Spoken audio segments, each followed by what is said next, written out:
అప్పు, అనారోగ్యం, ఉద్యోగం, వ్యాపారం అప్పులతో బాధపడుతున్నారా? వెంటనే జేకేఆర్ గురువు గారికి కాల్ చేసి అపాయింట్మెంట్ తీసుకోండి. Hi viewers, India's largest digital media network Suman టీవీకి స్వాగతం. ప్రస్తుతం మనతో ఉన్నారు motivational speaker and language trainer Vijaya Bangaru Amma. అమ్మ నమస్తే. నమస్తే. అమ్మ, కొంతమంది ఎలా ఉంటారంటే ప్రతిదానికి నన్ను నేను ప్రూవ్ చేసుకోవాలి, నిన్ను నువ్వు ప్రూవ్ చేసుకుంటూ పోతే లైఫ్ టైం అంతా నీకు దీనికే సరిపోతుంది. నువ్వు లైఫ్లో ఏం సాధిస్తావు అనేది ఒక పెద్ద క్వశ్చన్ అయితే ప్రతి ఒక్కరికి మనం సంజాయిషి చెప్పుకోవాల్సిన అవసరం కూడా లేదు అని నా ఫీలింగ్ అనమాట.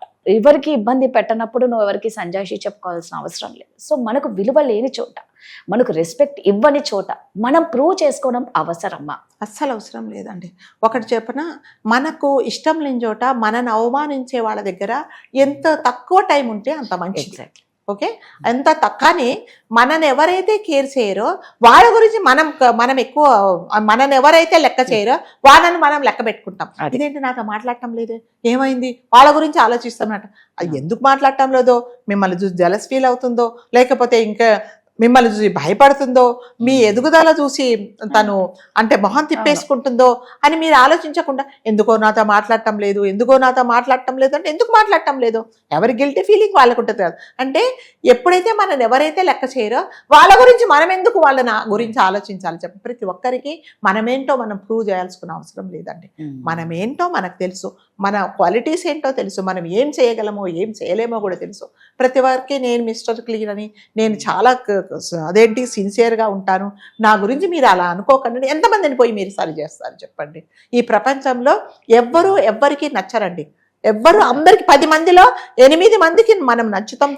ఇంట్లో నలుగురు ఉంటేనే ముగ్గురికి నచ్చాం. అంటే అక్క అంతే లేరా, నువ్వు వదిలేసే అంటావు. తమ్ముడికి చెప్తుంది తల్లి, మరి అక్కకు తమ్ముడికే పడదు. అలాంటప్పుడు మనం ఎంతమందిని నా టాలెంట్ నాది, నేను ఇలాగే ఉంటాను, నీ ముందు నేను ప్రతి ఒక్కరికి మనం ప్రూవ్ చేసుకోవాల్సిన అవసరం లేదండి. ఎవరి టాలెంట్ వాళ్ళది, ఎవరి విలువ వాళ్ళది. అంటే ఒక మనిషి అంటే ఇప్పుడు ఒక ఇది బంగారమా నకిలీదా అని ఎవరు గుర్తుపడతారు? ఒక కంసాలి వాడి దగ్గరికి వెళ్తేనే అమ్మా ఇది నువ్వు భ్రమపడుతున్నావు, ఇది ఆర్టిఫిషియల్, ఇది బంగారం అన్న. అట్లాగే మన విలువ ఎవరికి తెలుస్తుందంటే వాడు నిజంగా సిన్సియర్గా ఉండి అతనికి కూడా అలాంటి క్వాలిటీస్ ఉన్నప్పుడు మాత్రమే మన విలువ అనేది గుర్తుపడతారు. నేను ఒకటి చెప్తాను. ఒక తల్లి తండ్రి ఒక పెద్ద ఆయన ఉంటారు, వాళ్ళ అబ్బాయికి చెప్తాడు, ఒక 100 సంవత్సరాల నుంచి ఇది మా తరతరాలుగా ఒక వాచ్ ఉంది, ఈ వాచ్ మా నాన్నగారు నాకు ఇచ్చారు, మా నాన్నగారు వాళ్ళ తాతగారు ఆయనకి ఇచ్చారు, ఇది మంచి వాచ్ రానా, ఇది వెళ్ళి మార్కెట్లో ఎంత ఉందో రేటు కొనుక్కొని రా అని చెప్తాడు. సో అతను ఏం చేస్తాడంటే ఆ కుర్రోడు తీసుకెళ్ళి ఈ పాత వాచ్ ఏంటి నాన్న ఈ కాలంలో ఎవరు వాడుతున్నారు, అయినా కూడా కనుక్కొని రా నాన్న, ఇది ఇన్ని సంవత్సరాలు కదా అంటే ఒక మామూలు షాప్కి వెళ్తే ఈ వాచ్కి 500 కంటే రాదు అని చెప్తాడు. ఓకే, అంటే ఆ విలువ కట్టే అతనికి తెలియదు. ఓకే, సెకండ్ టైం వెళ్తాడు, నాన్న ఇది 500 నేను ముందే చెప్పాను, అది కాదు నాన్న నీ ఇంకొక షాప్కి వెళ్ళిరా అని చెప్తాడు. సరే ఒక మ్యూజియంకి వెళ్ళిరా అని చెప్తాడు. మ్యూజియంలో చూస్తారు, ఏదో చాలా పురాతనమైన వాచ్, దీనికి 5,000 వస్తాయి దీనికి అని చెప్తాడు అనమాట. చెప్తే చూసావా, అంటే విలువ అంటే మనిషిని ఆ విలువ కూడా తెలిసి ఉండాలా అంతే. అది సరే వచ్చిన తర్వాత అదేంటి మరి 500కి 5,000 వచ్చింది, ఏమో మరి తెలియదు నాన్న, ఇంకొక పని చేయి, ఇంకొక చోటికి వెళ్ళి నువ్వు ఒకసారి మంచి ఎక్స్పర్ట్ దగ్గరికి, అంటే కొన్ని షాపులో యాంటిక్ పీసెస్ అమ్ముతారండి, పాత వస్తువులు అమ్ముతారు, అక్కడికి వెళ్తే అబ్బా ఇట్లాంటి వాచ్ అసలు ఎక్కడ దొరుకుతాయి, ఎక్కడ, దీనికి 5 లక్షల రూపాయలు వస్తుంది అని చెప్తాడు.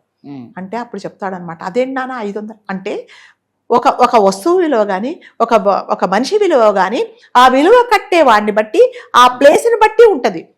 ఇప్పుడు 500 నుంచి 5 లక్షలు ఎందుకు అయింది అంటే ఆ వస్తువు విలువ మీరు ఐడెంటిఫై చేయాలంటే మీకు ఆ క్వాలిటీస్ ఉండాలి. అతను చాలా ఎక్స్పర్ట్ కాబట్టి అక్కడికి వెళ్ళినప్పుడు యాంటిక్ పీసెస్ అతనికి తెలుసు, ఇవి మళ్ళీ దొరకవు మనకి. అంటే కొన్ని షాపులు ఉంటాయండి, అందులో ఏంటంటే పాత వాచ్లు, పాత ఇవేవో అమ్ముతూ ఉంటారనమాట, లైట్స్ అవన్నీ, అవి ఎక్కడా దొరకవు, అవి నిజంగానే కాస్ట్లీ, పిచ్చివాటుగా ఉంటాయి కానీ చాలా కాస్ట్లీ ఉంటాయి. అట్లాగే ఇతను ఏం చేశాడంటే 5 lakhs అనేటప్పటికీ ఆ వస్తువు విలువ ఎక్కడ పెరిగింది, అతను ఇది చేశాడు కాబట్టి దాన్ని అంటే ఆ వస్తువును ఎవరైతే ఐడెంటిఫై చేస్తాడో, ఆ మనిషి విలువను ఎవరైతే ఐడెంటిఫై చేస్తాడో వాడు మాత్రమే మీలో అనేది కనుక్కుంటాడు. ప్రతి ఒక్కరికి మనం వెళ్ళి ప్రూవ్ చేయాల్సిన అవసరం లేదు. కాబట్టి అలాంటి వాళ్ళ మధ్యలో మనని ఎవరైతే అవమానపరుస్తున్నారో మనకి వీళ్ళు విలువ ఇవ్వలేదు లేదంటే ఎంత తక్కువ వీలైతే అంత సమయం వాళ్ళ దగ్గర కలిపేసి మనం బయటికి తప్పనిసరి పరిస్థితులలో. అవును. అంతేగాని ప్రతి ఒక్కరికి వెళ్ళి నేను ఇది నేను ఇది, నేను ఇది నేను నేను ఇది ఇది అంటే ఏం చేసుకుంటే చెప్తావు? ఏమొస్తుంది? అంటే వాడు ఒకటి ఫిక్స్ అయిపోయాడు. మీరు ఎన్ని వండర్స్ చేసినా, మీరు ఎన్ని మంచి పనులు చేసినా వాడు ఏమనుకున్నాడంటే మిమ్మల్ని ఇన్సల్ట్ చేయాలనే వాడి మనసులో ఉన్నాడు. మిమ్మల్ని వాడు పొగడాడు. వాడు ముందెళ్ళి మనం ఎందుకు బాధపడి మన టైం ఎందుకు వేస్ట్ చేసుకోవాలో చెప్పండి. నా విలువ ఏంటో తెలుసు, నా టాలెంట్ ఏంటో తెలుసు, నేనేంటో నాకు తెలిసినప్పుడు ప్రతి ఒక్కరికి వెళ్ళి నేను నేను నేను అని చెప్పాల్సిన అవసరం లేదు. ఇప్పుడు నేను చెప్పిన మీకు వాచ్ సంగతి ఏంటంటే, ఆ వాచ్ గురించి దాని విలువ తెలిసిన వాడు మాత్రమే ప్రైస్ చెప్పగలిగాడు. 500లకు వాడికి తెలియదు కదా. ఇప్పుడు రాధగారి క్వాలిటీస్ ఏంటి, రాధగారి గురించి తెలిసిన వాళ్ళు మాత్రమే చెప్తారు. ఆమె నా ఏమో తెలియదండి నాకు అంటాడు, ఎందుకంటే తెలియదు, జీరో వాల్యూ అంటాడు. నాలాంటి దాన్ని అడిగితే నాకు తెలుసు ఏంటంటే ఆ అమ్మాయి ఒక జమ్మని నేను చెప్తాను, ఎందుకంటే నాకు తెలుసు. అంటే చెప్పే వాళ్ళని బట్టి కూడా ఉంటుందండి. అందుకని ఎప్పుడే కూడా మీరు ఎవరైనా సరే మనం ప్రతి ఒక్కరికి ప్రూవ్ చేసుకోవడం అవసరం లేదు. మన పనులేంటో మనమేంటో మనం చేసుకుంటూ వెళ్ళిపోవడమే. అంతేగాని ప్రతి ఒక్క దగ్గరికి వెళ్ళి నేను గొప్ప నన్ను పొగడం అంటే ఎవడు పొగడండి. నా పని ఏంటో నేను చేసుకుంటూ పోవాలి. కాబట్టి ఎవరైనా మనని అవమానించినా కూడా వాడికి ఒక ఇంటెన్షన్ ఉంటుందన్నమాట. అంటే కొంతమంది జలస్తో కూడా ఏం చేస్తారంటే వీళ్ళని ఎంతసేపు వచ్చి లాగుదామా, కాళ్ళు బట్టి లాగితే వీళ్ళు వెనక్కి వెళ్తే వీళ్ళకి అదొక సంతోషం అనమాట. అలాంటి వాళ్ళ మాటలు అస్సలు పట్టించుకోకూడదండి. మన విలువ ఏంటి, మనం ఏం చేయగలమో, మన వీక్ పాయింట్స్ ఏంటి, మన స్ట్రాంగ్ పాయింట్స్ ఏంటి మనకు తెలుసు. కాబట్టి మన దారిలో మనం వెళ్ళిపోవడం. అలాంటి వాళ్ళ మాటలు అస్సలు పట్టించుకోవద్దు.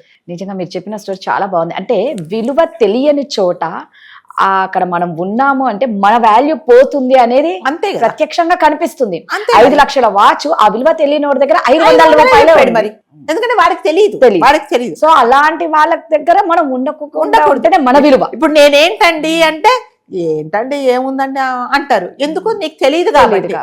తెలిసిన వాళ్ళు ఏమంటారు, అమ్మ చాలా గ్రేట్ అని అంటారు. ఎందుకంటే వాడికి ఆ విలువ తెలుసు. కాబట్టి అలాంటి వాళ్ళ గురించి మనం పట్టించుకోకూడదండి. మనం ఏంటో తెలుసు, మన సెల్ఫ్ ఏంటో, కాన్ఫిడెన్స్ ఏంటో మనకు తెలుసు. కాబట్టి ప్రతి ఒక్కరి దగ్గరికి వెళ్ళి మనం ప్రూవ్ చేయాల్సిన అవసరం అయితే 100% లేదు. నేనైతే చేయను ఆ పని అసలు.